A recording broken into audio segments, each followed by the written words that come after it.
Social server set की ओर से mathematics classes में सभी बच्चों का स्वागत है। बच्चों, आज हम करेंगे real analysis BSc final year 5वें सेमेस्टर का बहुत अच्छा टॉपिक, फर्स्ट यूनिट का फर्स्ट चैप्टर रीमान इंटीग्रल। तो रीमान इंटीग्रल अपने आप में एक इंटीग्रल है, यानी कि इंटीग्रेशन करना हमारे को सिखाता है। बच्चों, इंटीग्रेशन किसी फंक्शन का करना तुमने पहले भी सीखा है। +2 क्लास में आपने इंटीग्रेशन सीखा है कुछ स्पेशल टाइप के फंक्शंस का। तो ये रीमान इंटीग्रेशन, ये फिर कैसा इंटीग्रेशन आ गया है हमारे सामने, ये शायद आपके दिमाग में क्वेश्चन आया होगा। तो ये भी चीज़ हम आगे चल करके धीरे धीरे समझेंगे कि जो +2 में आप इंटीग्रेशन समझ करके आए हैं और जो रीमान इंटीग्रेशन अब हम समझ रहे हैं, ये दोनों अलग अलग हैं या सेम हैं, क्या अंतर है वो हम आगे चल के देखेंगे। तो बच्चों, इसके लिए हम शुरू करते हैं। सबसे पहली डेफिनेशन पार्टीशन। कुछ बेसिक चीज़ें इंटीग्रेशन के लिए यहाँ यूज होंगी, उनको हम पहले स्टडी कर लेते हैं एक एक करके। तो उनमें सबसे पहले है पार्टीशन ऑफ ए सेट। बच्चों, मान लो हमारे पास एक इंटरवल है। सपोज करो ये एक इंटरवल है मेरे पास 1 से 10 तक का। तो ये 1 है मेरा, अगर मैं एक्सिस पे दिखाऊं, और ये 10 है। तो इन दो नंबर के बीच में सपोज करो मैंने कुछ नंबर ले लिए, जैसे एक ये ले लिया 3, एक ले लिया मैंने 7, अपनी मर्जी से कुछ भी ले लिया। तो एक्चुअल 1 से 10 तक का जो इंटरवल था, क्या मैं कह सकता हूँ कि मैंने इसके ये 3 टुकड़े कर दिए हैं। एक टुकड़ा तो ये हो गया है, एक टुकड़ा ये हो गया है, और एक ये हो गया है। यानी कि इंटरवल तो था मेरा 1 से 10 तक का, लेकिन इसके मैंने 3 टुकड़े कर दिए हैं इसकी, यानी कि मैंने पार्टीशन कर दी है। तो इसी को कहते हैं पार्टीशन करना किसी सेट की। लेकिन मैथमेटिकली हम इसको लिखेंगे कैसे, इसको दिखाएंगे कैसे। Actual partition of A set को, पार्टीशन ऑफ ए इंटरवल, उसकी मैथमेटिकल रिप्रेजेंटेशन क्या होगी वो हम देखते हैं। देखिए, वैसे तो आपको क्लियर नज़र आ रहा है भाई, एक इंटरवल था, उसके हमने 3 टुकड़े कर दिए, ओके। लेकिन हम इस बात को मैथमेटिकली कैसे लिखेंगे भाई, जो हमारे पास इंटरवल था 1 से 10 का, इसके एक तो 1 लिख लो और एक 10 लिख लो।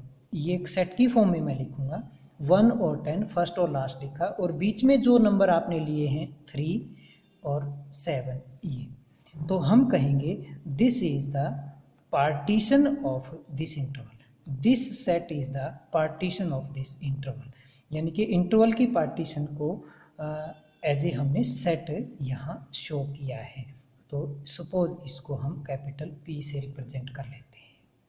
तो बच्चों, मैथमेटिकली हम पेज पर कैसे भी दिखाएं, लेकिन एक्चुअल हो क्या रहा है, हम एक इंटरवल के टुकड़े कर रहे हैं, छोटे इंटरवल्स में उसको तोड़ रहे हैं।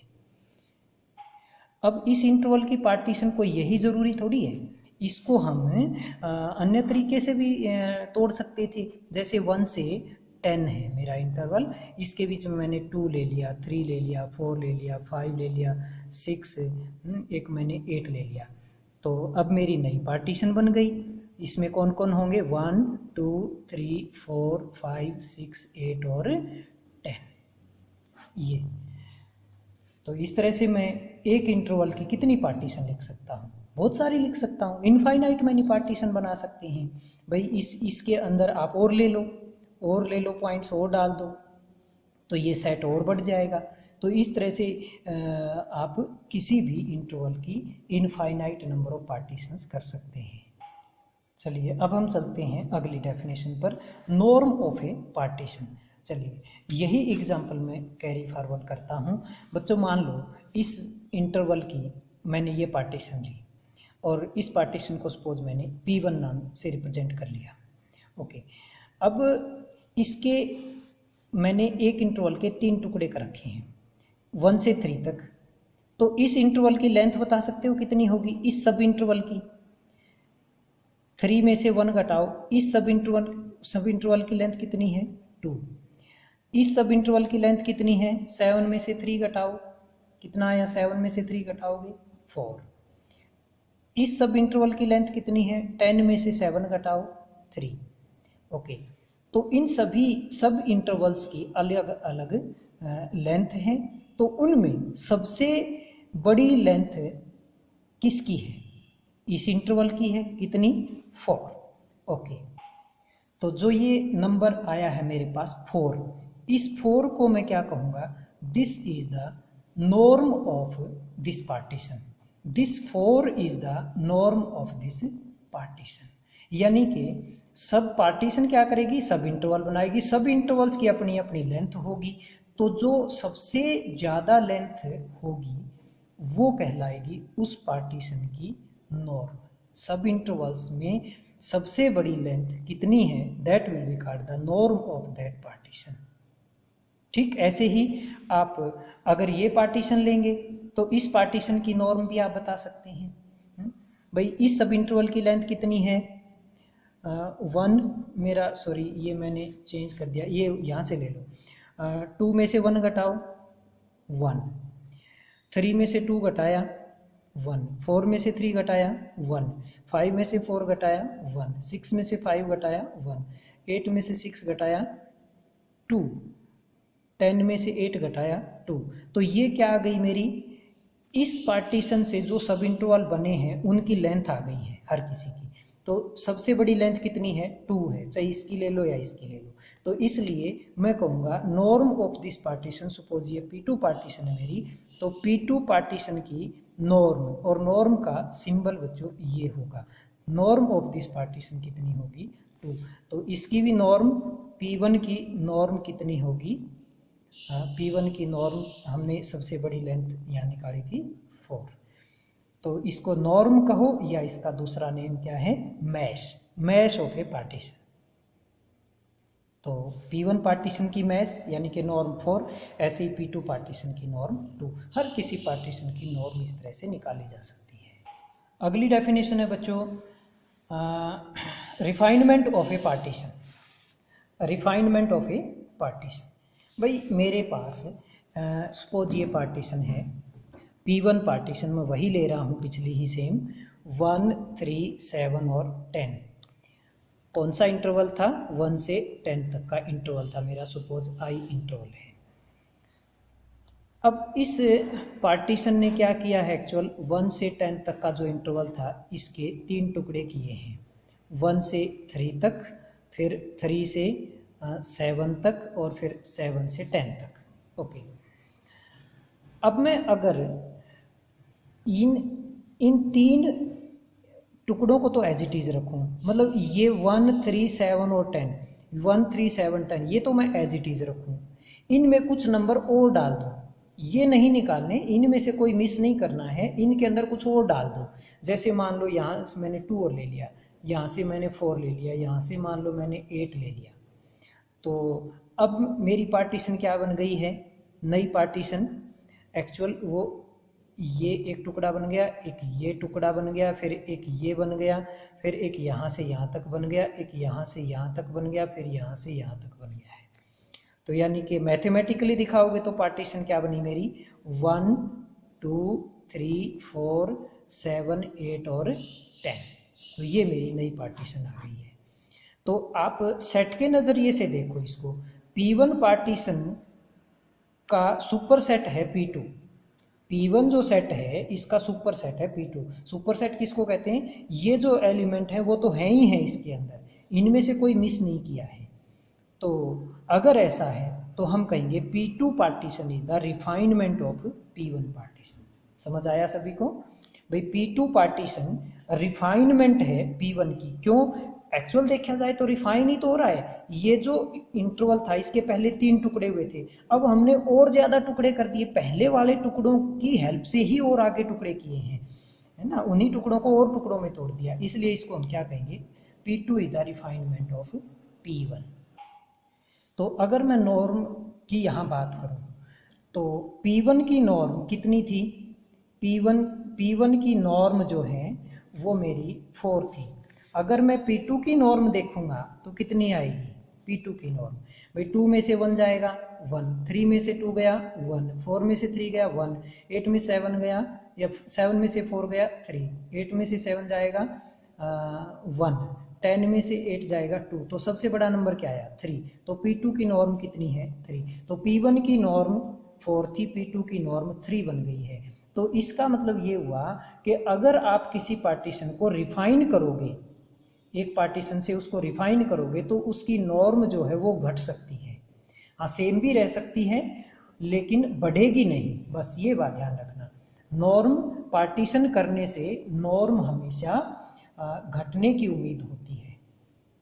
ठीक है, अब आगे हम इस चैप्टर में बढ़ें उससे पहले कुछ एक दो बेसिक बातें मैं आपको बताना चाहूँगा जो कि आप छोटी क्लासेस में पढ़ चुके हो। मान लो मेरे पास एक ये सेट है 1 2 3 4 5। इस सेट में 5 ही एलिमेंट हैं। तो सबसे छोटा एलिमेंट कौन है? 1। सबसे बड़ा कौन है? 5। तो सबसे छोटे एलिमेंट को क्या कहेंगे हम? Smallest element of the set. और सबसे बड़े एलिमेंट को largest element of the set. Okay, अब मैं बात करूंगा upper bound of this set. Upper bound of set, suppose मेरा ये सेट S है, S सेट का अपर बाउंड क्या होगा? भाई अपर बाउंड का मतलब एक ऐसा रियल नंबर आप ढूंढ के मेरे को बताओ जो ऐसा नंबर होना चाहिए जिससे इस सेट का हर एक एलिमेंट छोटा होना चाहिए या कोई एलिमेंट बराबर होगा तो चलेगा। मतलब एक ऐसा रियल नंबर, कोई एक ऐसा रियल नंबर आप मुझे ढूंढ के बताओ। जैसे मैंने 6 ले लिया, अब 6 से ये सारे एलिमेंट छोटे हैं तो मैं 6 को अपर बाउंड कह सकता हूँ इस सेट S का। अगर मैंने 7 ले लिया, मैं 6 नहीं ले रहा और कोई ले लिया, मैंने 7 ले लिया, ओके, तो 7 से भी ये सारे एलिमेंट छोटे हैं, ओके, इसलिए 7 को भी मैं इस सेट का अपर बाउंड कह सकता हूँ। ऐसे बहुत सारे मिल जाएंगे 8 9 10। क्या 5 भी अपर बाउंड है इस सेट का? अगर मैं 5 को चेक करूँ, यस 5 भी अपर बाउंड है। क्यों? 5 से सारे एलिमेंट या तो छोटे हैं या कोई बराबर है। मैंने पहले ही बोला था बराबर कोई हो तो उसकी छूट रहेगी, तो इसलिए मैं 5 को भी अपर बाउंड कह सकता हूँ इस सेट का। ओके, तो हमने देखा कि 5 या उससे बड़ा कोई भी नंबर ले लो आप, चाहे 5.1 ले लो। भाई 5.1 मैंने ले लिया, इससे सारे एलिमेंट छोटे हैं कि नहीं? हैं। बस सारे एलिमेंट छोटे ही होने चाहिए या कोई बराबर हो तो चलेगा। तो इस एलिमेंट को मैं S सेट का अपर बाउंड कह सकता हूँ। तो इसका मतलब ये हुआ कि मान लो मेरा ये 1 2 3 4 5 ये 5 नंबर है, तो 5 या 5 से आगे कोई भी आप रियल नंबर उठा लो वो अपर बाउंड बनेगा इस सेट का। तो इतने सारे अपर बाउंड हो गए, उनमें सबसे छोटा कौन है फिर? तो उनमें सबसे छोटा अपर बाउंड कौन है? 5 है फिर, क्योंकि ऊपर के सारे ही अपर बाउंड, उनमें सबसे छोटा 5 है। तो इसलिए 5 को मैं क्या कहूँगा? List upper bound of set S, यानी कि list upper bound of set S, वो क्या आया? 5 आया। ठीक है, और इसी का दूसरा नाम क्या है? सुप्रीमम। सुप्रीमम, तो कितना आया? सुप्रीमम 5। लिस्ट अपर बाउंड कहो या सुप्रीमम कहो, बात एक ही है। तो ठीक ऐसे ही बच्चों लोअर बाउंड, अपर की बजाय अब हम लोअर साइड में आएंगे। इस सेट का लोअर बाउंड का मतलब ऐसा रियल नंबर जिससे ये सारे एलिमेंट क्या हो? बड़े हों या कोई बराबर होगा तो चलेगा। तो जैसे मैं 0 ले लूँ, 1 से छोटे कोई भी नंबर ले लो, 0 ले लो, -1 ले लो, इनके बीच में पॉइंटों वाले ले लो, इवन 1 को ले लो। 1 से सारे बड़े हैं, 1 से ये सारे के सारे नंबर बड़े हैं, कोई 1 के बराबर है तो चलेगा। ओके, तो इसका मतलब 1 भी इसका लोअर बाउंड है। और 1 से छोटे सारे लोअर बाउंड हैं, तो उनमें सबसे बड़ा कौन हुआ? फिर लोअर बाउंड्स में भी अगर सबसे बड़ा देखें तो कौन है? 1 है। तो इसलिए इसको क्या कहेंगे? Greatest lower bound, greatest lower bound. तो वो क्या आया? 1 आया। तो बच्चों इस तरह से लिस्ट अपर बाउंड और ग्रेटेस्ट लोअर बाउंड आप निकाल सकते हो। तो आज का टॉपिक हम यहीं फिनिश करते हैं क्योंकि वीडियो काफ़ी लंबा हो जाएगा। बच्चों हम कम से कम समय में ज़्यादा से ज़्यादा मैटर कर पाएँ, इसके लिए ज़रूरी है कि आप अपने साथ बुक रखें, क्योंकि हम बहुत सारी चीज़ों को बुक के अंदर डिक्टेट करेंगे ताकि थोड़े समय में ज़्यादा चीज़ें समझ सकें। मुझे उम्मीद है आपको ये लेक्चर पसंद आया होगा।